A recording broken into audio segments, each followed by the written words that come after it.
se renseigner sur l'agence qui organise ces voyages. Notre problème, c'est que nous assistons à un phénomène qui se développe et que beaucoup de gens sont vraiment incompétents à la matière, et je pèse mes mots, parce qu'il y a des gens qui, devant moi, ont donné des décrets, c'est-à-dire des fatwas, qui sont vraiment incroyables de la part de quelqu'un qui prétend connaître l'islam. Et donc, il gourre un petit peu les gens vers les erreurs. Il y a des gens, malheureusement, qui n'ont pas accompli comme il se doit le pèlerinage, faute d'accompagnateur, faute de guide spirituel valable. L'accompagnement, c'est un véritable problème auquel nous attirons l'attention des agences, tellement qu'on leur a proposé, et j'espère qu'ils vont tenir promesse.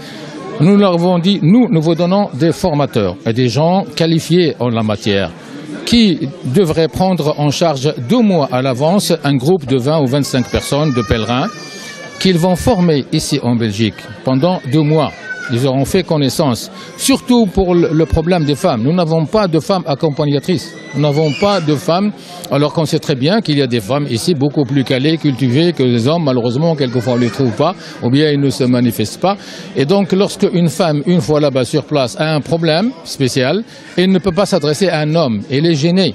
Et dans ce cas-là, nous avons proposé aux agents de voyage qui le souhaitent que nous, le Centre des pèlerins musulmans, leur fournissent des accompagnatrices, des guides spirituels féminins aussi, pour justement assister les femmes lorsqu'il y a un problème. Alors ce seront des gens qui seront rémunérés pour ce genre de choses? Pour ce qui est de l'association, nous sommes dans le bénévolat et ça ne va jamais changer.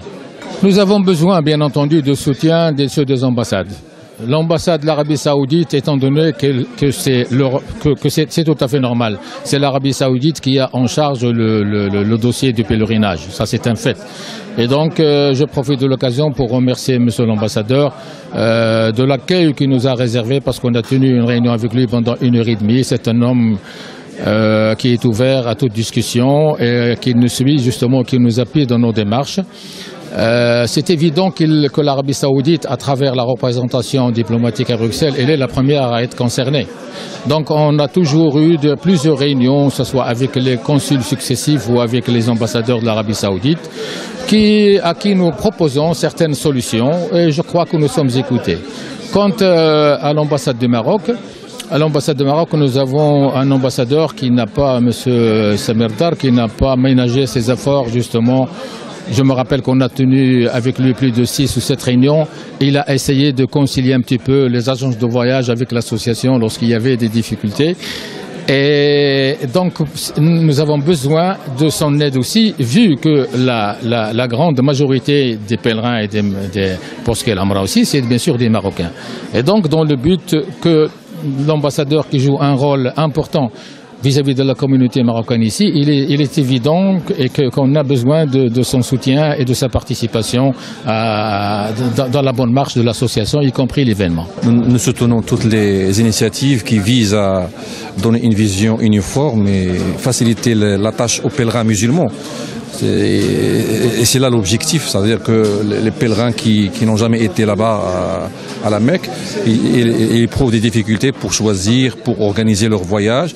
Et là, nous constatons que c'est une initiative qui met en contact les autorités qui organisent le pèlerin et les agences de voyage, et il les met en contact et essaye de faciliter. Et tout ça, c'est au profit des pèlerins musulmans. Ça, c'est une bonne initiative, c'est tout. Que peut faire le consulat marocain pour que ce voyage se déroule du mieux possible, parce que beaucoup de gens se plaignent d'une certaine arnaque, nous a-t-on dit?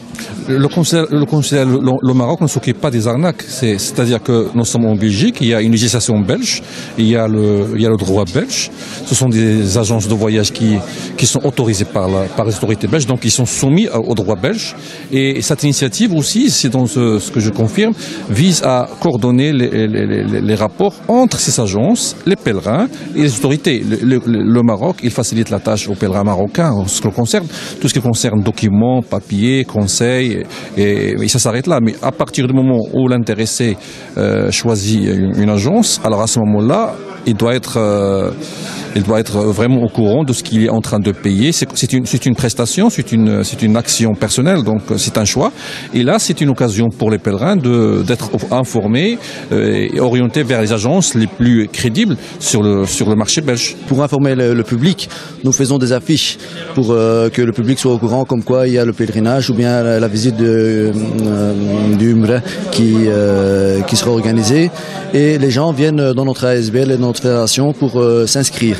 Donc après l'inscription, donc nous expliquons la procédure qu'il faut respecter, donc le visa et ainsi de suite, et nous indiquons comment la personne sera accueillie au pays même, en disant comme quoi ce sera un hôtel 3 étoiles, que la personne sera dans la chambre à 2 ou à 3. Donc nous indiquons toutes les conditions qui seront respectées dans le pays même. Nous organisons le Hajj et le Umrah depuis 1981, donc ça fait une expérience de plus de 30 ans et nous avons toujours satisfait nos conditions. Et tous les gens qui participent au Hajj ou que ce soit Umrah, ils sont tous contents, que ce soit nos frères arabes, que ce soit la communauté turque. Alors qu'est-ce qui se passe au sein de cette population maghrébine? Parce qu'apparemment avec la population turque, il n'y a pas de soucis. Malheureusement, tout le monde cite, je dirais malheureusement, mais tant mieux pour eux, parce que les Turcs sont bien organisés. C'est ce qu'a dit l'ambassadeur de l'Arabie Saoudite juste vendredi lorsque moi j'étais à la radio Al-Manar. Il a cité justement comme exemple les Turcs. Je lui donne raison, je ne dis pas le contraire, bien que ça nous choque un peu, mais parce que les Turcs nous ont devancé un petit peu dans le domaine. Ça fait très longtemps qu'ils sont là. Et je dirais que la Turquie, ici aussi, en tant que pays, s'est mise dans ces affaires-là. Et ils ont été un petit peu, ils ont instauré comme une sorte de fondation. Ce n'est pas une fondation, mais c'est une association qui se trouve à Bonn. C'est le siège de toutes, et il y a partout en Europe des agences ou des sous-agences qui relèvent justement de cette association qui se trouve à Bonn. Et c'est elle qui dirige les opérations du pèlerinage et de l'Amra.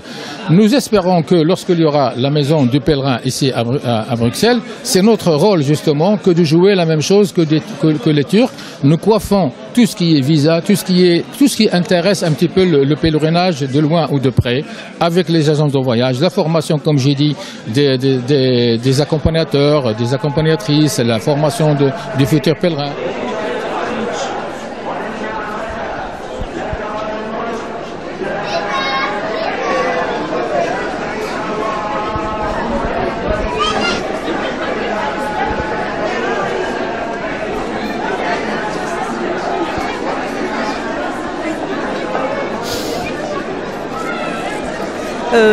Ça a été quelque chose de... Je ne saurais pas parler parce que j'ai encore trop d'émotions. C'était parfait.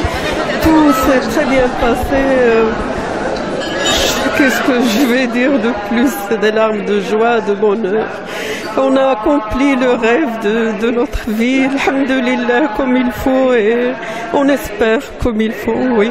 Tout s'est bien passé pour vous là-bas? Très très bien, alhamdoulilah, alhamdoulilah. Allah yajazi nas, les gens qui nous ont entourés, tout s'est très bien passé, on n'a pas eu de problème, alhamdoulilah. C'est le rêve de notre vie. Franchement, il faut le faire, il ne faut pas hésiter et jeune. Ça, je le dis et je le redis, il faut le faire jeune parce qu'il faut de la force, il faut beaucoup de choses pour de la volonté surtout. Et c'était parfait. Je suis très content que ma maman soit revenue en Belgique en fait, et tout s'est bien passé quoi.